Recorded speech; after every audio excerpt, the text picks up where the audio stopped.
The Amiga came out in 1985 and is a staple among gamers and collectors alike. With hundreds of game releases spanning its lifetime, it's a treasure trove for classic games and lesser-known hidden gems. We've carefully curated a lot of them for Antstream Arcade, and found out a few facts along the way. I'm Joe, and here are 7 Amiga games with facts you probably didn't know.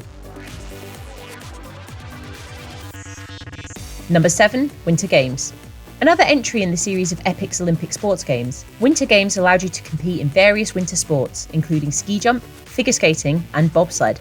A follow-up to the hugely successful Summer Games, Winter Games was released in 1985 and ported over to several home computers and consoles of the time, including the Amiga. Up to 8 players could choose a country to represent, and then take turns in competing in various events in order to grab the coveted gold medal.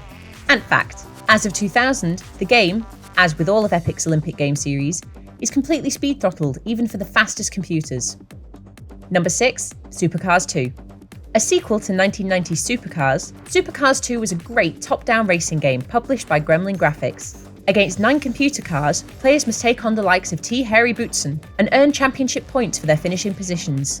More than a few new additions popped up in Supercars 2, including the addition of a split-screen 2-player mode and a change-up on power-ups. The questions that featured in the original were also replaced, with mock driving test questions, where you could win and lose money depending on your answers.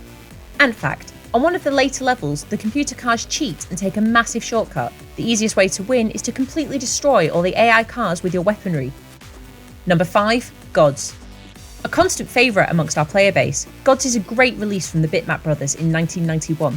As Hercules, you must retake the Citadel of the Gods, which has been invaded by outsiders. Your reward will be a seat among the gods in Olympus, but there are many trials and tests along the way as you take on this hazardous quest. And fact, the Amiga version of Gods featured multi-layered copy protection. Although the main part was cracked quickly, the second layer remained, and this second layer raised the difficulty so much that many assumed the cracked version was representative of the game's difficulty. Number 4, Treasure Island Dizzy.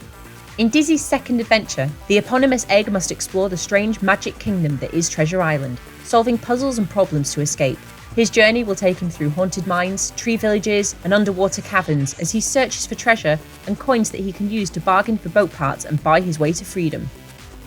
And fact, Dizzy only has 1 life in this game as opposed to 5 from the first.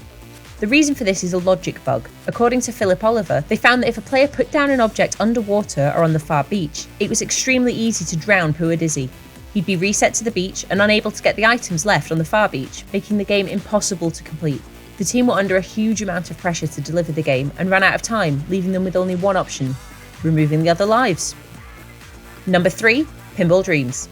The first in a line of pinball games, Pinball Dreams has 4 tables covering various themes, including Wild West Steel Wheel and Space Rocket Ignition. The game was a commercial success, selling 650,000 copies in its first year and spawning several sequels and spin-offs. And fact, the layout of Nightmare is based on the real Terminator 2 pinball machine. Number 2, Speedball. A violent, futuristic cyberpunk sport that combines elements of both handball and ice hockey and rewards violent play as well as goals.